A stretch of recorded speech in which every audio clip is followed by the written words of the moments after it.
When a man, Thomas Jane, his son, Nathan Gamble, and their neighbor, Andre Brower, go to the grocery store after a big storm, them and along with dozens of other people find themselves trapped in the store when a mist falls over the town. A mist with a certain evil inside. These people must fight for survival and decide what to do before the things in the mist come for them. Now, I didn't know what to expect going into this. I only knew of the shocking ending, which most people know, but still I won't spoil it just in case. And that it was a love it or hate it affair. I actually thought it was immensely well done. Not as good as Shawshank, and I haven't seen Green Mile, but it was still a very great horror movie. I think it's kind of unfortunate that the ending overshadowed such a great movie. Thomas Jane does an excellent job in the lead role, as well as the supporting cast of Laurie Holden, Andre Brower, Toby Jones, William Sadler, Jeffrey DeMunn, Francis Sternhagen, Sam Witwer, and Alexa Davalos from Man in the High Castle fame. Even the people I didn't mention all do a very good job, especially Marcia Gay Harden as Mrs. Carmody, who is one of the most hateable characters I have ever seen in a film.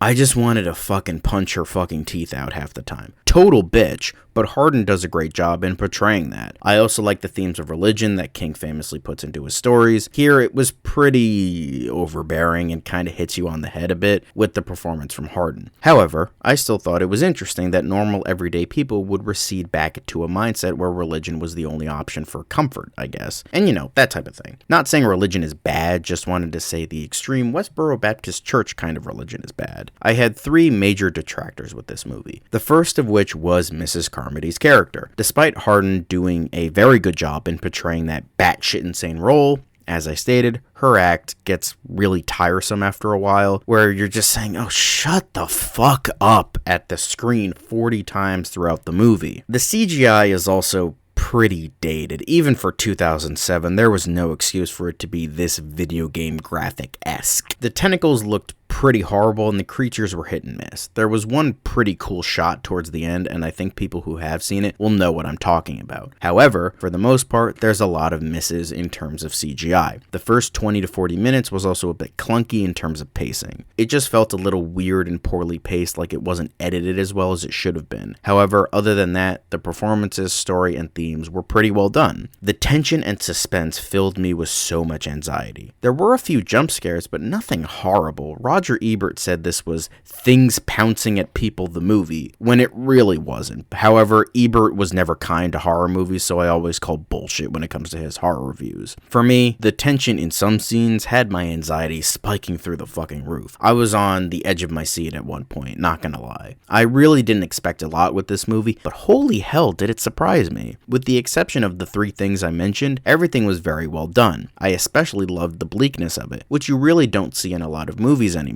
It was definitely refreshing. If you're one of those people that dismiss this movie after hearing about the ending or hearing a certain review, I urge you to check it out, because it's so much more than its shocking ending. It really, really is.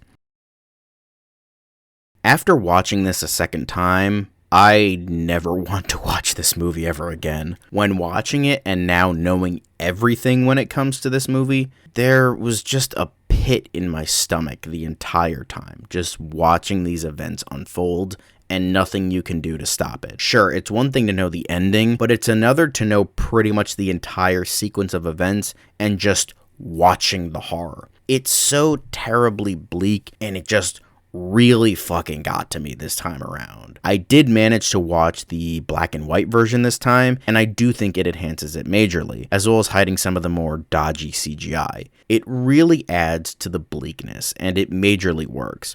Perhaps too well. I don't think the first act was as haphazard as I thought originally. I didn't even have any recollection that I thought it was haphazard in any way, shape, or form when watching it again. I do think Mrs. Carmody is still too much and too on the nose, but with how 2020 turned out, maybe it works. And she is supposed to be hateable, but it is just King's personal thoughts on Christians getting a bit too much and too in your face, even though she's supposed to represent the worst extremists.